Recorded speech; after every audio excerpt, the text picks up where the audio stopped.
A woman's husband finally returned after 3 long years, but he was carried out of a car on a stretcher. Though she forced a smile in front of others, her heart was breaking. She tried to comfort her husband, hoping her gentle words could bring him a little warmth. But when he told her that he had lost all his abilities as a man, Connie froze on the spot. She swallowed her pain, comforted him, and promised she would never leave him for the rest of her life. But inside, her husband felt a sharp sting. He deliberately sent her out of the room, then pulled out a gun and aimed it at himself, hoping to free her by ending his own life. Fortunately, Connie discovered it in time and stopped the tragedy. She held him tightly as Chatterley collapsed to the floor, crying in agony. He couldn't tell whether her devotion came from love or pity. With Connie's patient care, Chatterley finally emerged from the darkness. Every time she saw his warm, familiar smile return, Connie felt a deep sense of relief and happiness. But the primal desires buried deep in her soul had no way to be released, becoming a silent torment she dared not speak of. Chatterley understood her suffering. Every day, he endured unbearable physical pain and the doctor's excruciating electric therapy, but he never thought of giving up. Yet Connie, waiting outside the room, could no longer bear to see him suffer. She rushed in and demanded the treatment stop, refusing to let her husband endure any more torture. It's our great sorrow, the absence of a child. It's my fault, this yearning I've stirred up in you. Or my vain fault in raising the subject of siring an heir. Not your fault at all. Chatterley wanted to make up for everything he owed his wife, so he planned an elegant dinner party and even invited Connie's first love, hoping to awaken the deepest desires in her heart. As Connie and her old lover moved across the dance floor, Chatterley's eyes revealed a deep, quiet sorrow, and he slowly turned and walked away. But Connie quickly realized what her husband was trying to do, and anger surged through her. They ended up having a fierce argument. I mean only that the man doesn't matter, only the creation of our child. You appall me that you would humiliate me thus! I crawl upon my belly, Lady Chatterley, to avert my eyes, while under my own roof another man will perform on my wife the act God has stolen from me. The humiliation is mine. I must have an heir!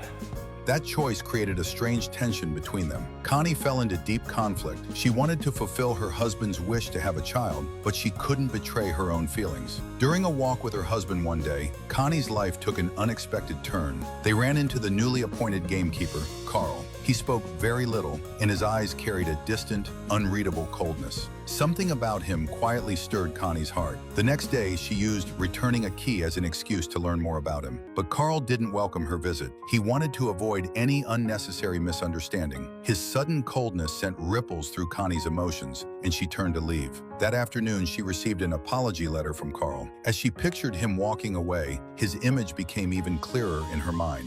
Connie arrived at the forest cabin, unable to resist the pull that drew her there, dressed in her beautifully embroidered suit. By chance, she caught sight of Carl's strong, bare torso, and her heartbeat surged instantly. Before she had time to savor the moment, a dog noticed her presence, forcing her to pretend she was merely out for a walk to hide her flustered thoughts. Seeing her, Carl quickly put on his clothes and carefully kept his distance. But Connie couldn't help teasing him. You have a very low opinion of me, that I'd have you dismissed over a trifle. No men suffer fates far worse for as little. Really, your insolence appears so generalized, one chooses not to take it personally. His silent, stoic response made a faint look of disappointment flicker in her eyes. Irritated, she stood up and prepared to leave, but a sudden downpour blocked her way home. With no other choice, and with Carl's reluctant permission, she stepped inside the cabin to take shelter. As she removed her wet outer coat, her graceful figure revealed itself before Carl. Yet he did not lose his composure. Instead, he picked up a piece of cloth and placed it between them, blocking his view. Why are you embarrassed? I ain't. Please, my lady, if it became known we were here like this together, I'd lose more than my job.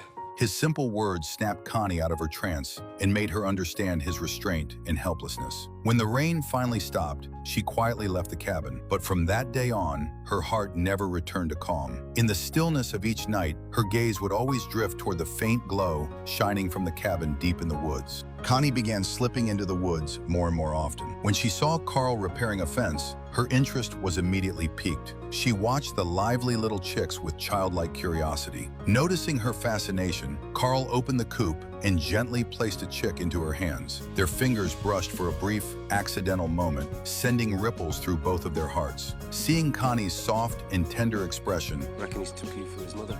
and she lowered her head, choking back tears. In that instant, a wave of pity and affection surged through Carl. He stepped forward and wrapped her carefully in his arms. In that warm refuge, Connie felt a sense of belonging she had never known before. When their eyes finally met, the unspoken longing between two lonely souls became undeniable. Inside that worn, quiet cabin, the air slowly grew heated and electric. By evening, beneath the shadowed trees, they shared a silent farewell, their gazes carrying 1,000 unspoken words. Connie could no longer restrain herself. Night after night, she secretly slipped back into that secluded forest cabin, but everything she did was clearly seen by the family's maid.